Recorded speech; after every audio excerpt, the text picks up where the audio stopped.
The entire Galactic Council recoiled in disbelief as the massive hologram of the secret human megastructure flickered to life, its sheer scale and technological advancement dwarfing anything the assembled alien races had ever constructed. Jacob Morris drained the dregs of his whiskey tumbler, letting the burn linger before slamming the glass on the smudged bar top. Memories of that triumphant reveal still blazed through his liquor-soaked mind, even in the dingy confines of the remote space station's watering hole. He barely registered the green-scaled Iridian, sliding onto the stool beside him, until the alien's hissing voice cut through the general barroom chatter. "I hear the humans stunned everyone with some kind of hidden megastructure," the reptilian visitor probed. "Vega, Iridian explorer, pleased to make your acquaintance." "Jacob Morris, former Earth Defense Fleet commander," the grizzled veteran nodded. Vega's vibrant purple eyes glinted with an eagerness Jacob recognized all too well. He chuckled. "Guess you want to hear the full story?" "Absolutely. The Galactic Council never saw it coming. They'd been watching your species, afraid of how fast humans were advancing, but no one suspected you had something that massive hidden away." Jacob's fingers tightened around his empty glass as his gaze grew distant. "They were right to keep an eye on us, and even more right to fear what we can accomplish. The Council races thought they had us pegged, believed they could control our progress." His mouth set in a hard line. "But we had to prove them wrong. Humanity's very survival depended on it." The human leaned closer to his alien companion, voice dropping to a conspiratorial whisper. "It all started decades ago, not long after our first contact with your Iridian ships." Jacob's voice dropped even lower as he began to explain the true nature of the secret human megastructure. What we revealed that day was no mere space station or shipyard. It was a Dyson sphere, a structure that completely encapsulates a star to harness its energy. Vega's eyes widened in shock. A Dyson sphere? But the amount of resources and technology required for such a feat, it's mind-boggling. Jacob nodded, a hint of pride in his voice. Exactly. Humanity had been quietly working on this project for over a century, using advanced cloaking technology to keep it hidden from the prying eyes of the Galactic Council. He went on to describe the countless challenges they had to overcome in the construction of the Dyson sphere. The immense gravitational forces, the intense heat, and the sheer scale of the project pushed human ingenuity to its limits. "We used a combination of advanced robotics, artificial intelligence, and cutting-edge materials science to build the megastructure piece by piece," Jacob explained, his hands gesturing as if assembling an invisible puzzle, all while keeping it hidden from the rest of the galaxy. Vega leaned in closer, hanging on every word. "But why go to such lengths? What was the purpose of this Dyson sphere?" A knowing smile played across Jacob's lips. It wasn't just a power source, though that alone would have been reason enough.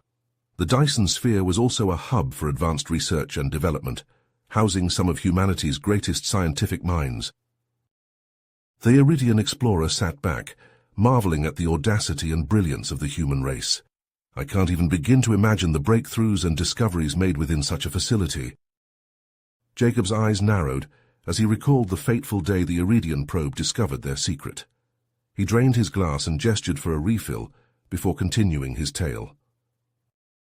"We knew our cloaking tech was advanced, but I guess we underestimated just how determined the Iridians were to uncover our secrets. They sent a state-of-the-art spy probe to the edges of our territory, loaded with scanners we didn't even know existed." Vega nodded, his reptilian features twisting into a smirk. "The Iridian High Council was always suspicious of your rapid technological progress. They couldn't stand the thought of another species surpassing them." Jacob snorted. "Yeah, well, their suspicions were right on the money. That probe managed to detect the massive energy signature of our Dyson sphere, even through the cloaking field. It transmitted a detailed scan back to Iridia before our automated defenses could blast it to smithereens." He shook his head, remembering the chaos that followed. The revelation of our Dyson sphere sent the Galactic Council into a frenzy. They accused us of violating every treaty in the book, of threatening the balance of power in the galaxy. The Iridians were the loudest of the bunch, screaming about how we'd deceived them all. Vega leaned forward, his eyes glinting with curiosity. But the treaties never specifically forbade the construction of megastructures, did they? Jacob chuckled darkly. No, they didn't. But that didn't stop the Council from trying to paint us as the villains. They demanded we hand over the Dyson Sphere, share our technology with the rest of the galaxy, as if we were going to give up our greatest achievement just because they were feeling threatened. He paused, his gaze distant as he relived the tense standoff that followed. The human ambassadors had stood firm in the face of the Council's accusations, refusing to back down or apologize for their ingenuity. The Iridians had been particularly incensed, their ambassador's scales flashing with rage as he denounced humanity's treachery. "So how did you respond to their demands?" Vega asked, breaking the momentary silence. Jacob's mouth curved into a grim smile. "We told them to go to hell. We weren't about to hand over the key to our survival just because they were feeling insecure. The Dyson Sphere was our creation, our property, and we had every right to keep it to ourselves." He leaned back in his chair, his expression hardening. Of course, that didn't sit well with the Council.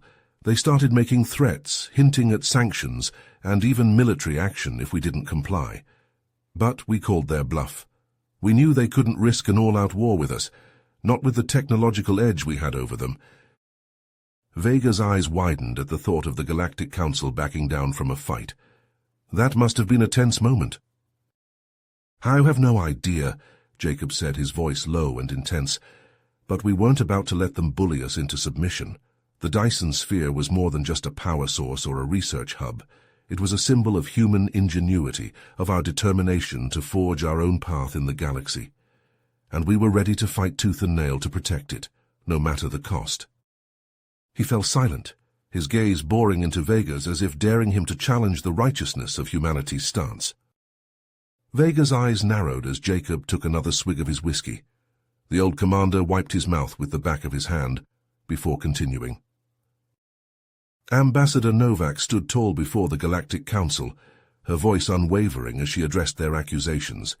Those bureaucrats sat high on their pedestals, looking down on humanity like we were unruly children. Jacob snorted derisively. But Ilara, she wasn't having any of it. He leaned forward, his voice taking on a commanding tone as he recounted Ilara's words. "The Dyson Sphere is a testament to human ingenuity and perseverance," she told them. "It was built within our sovereign territory and poses no threat to the galactic community. The treaties we have signed do not prohibit such construction." Vega nodded, a smile playing at the corners of his mouth. A bold stance, but a justified one. "Damn right it was," Jacob agreed. "But the Iridians, they just couldn't let it go. Their ambassador, a pompous bastard named Zorkal, demanded we hand over the technology behind the sphere, said it was for the greater good, or some such nonsense." Jacob's fist clenched as he recalled the arrogance in Zorkal's voice. Ilara shut him down quick. "The fruits of our labor are not yours to claim," she said. "We will not be bullied into surrendering our advancements." Vega leaned in, his eyes wide with anticipation. "So what happened next?" A wry smile crossed Jacob's face. "Ilara, she's always been a clever one. She offered them a compromise. 'In the spirit of cooperation,' she said, 'we invite a small delegation from the Council to visit the Dyson Sphere and observe its operations. But the technology behind it remains ours.'" He chuckled, shaking his head. You should have seen the look on Zorkal's face. He was livid. But the other Council members, they saw the wisdom in Ilara's offer. After hours of deliberation, they agreed to her terms. Vega sat back, his mind reeling at the implications. A chance to see the human Dyson Sphere up close, to witness the pinnacle of their technological prowess. It was an opportunity few could even dream of. Jacob drained the last of his whiskey, a glint of pride in his eyes. Ilara had played her hand masterfully. She'd bought us time and goodwill, all while keeping our secrets safe. But the real test was yet to come. The Council's visit to the sphere would be a pivotal moment in human history, one that could make or break our standing in the galaxy. He fixed Vega with a meaningful stare, his voice low and intense. "And let me tell you what happened during that visit. Well, Jacob's expression darkened as he delved into the final act of the story. The Galactic Council delegation arrived at our Dyson sphere, led by none other than Zoltar himself, a Iridian bigwig with an ego the size of a supernova. The grizzled veteran took another swig of his whiskey, letting the burn linger before continuing. Ilara Novak, our ambassador, and the mastermind behind the Dyson sphere, welcomed them with open arms. She gave them the grand tour, showcasing the megastructure's mind-boggling scale and cutting-edge tech. Jacob's eyes narrowed. But the council members, they weren't content with just admiring our handiwork. No, their awe quickly turned to suspicion when they saw the tight security and the hush-hush attitude of our scientists. Zoltar, in particular, got his scales in a twist. He started demanding answers, insisting on knowing the true purpose of the sphere. Vega leaned forward, his reptilian features etched with curiosity. And what did Ilara say? She kept her cool as always, Jacob replied, a hint of admiration in his voice. Insisted that the Dyson sphere was strictly for research and power generation. Nothing more, nothing less.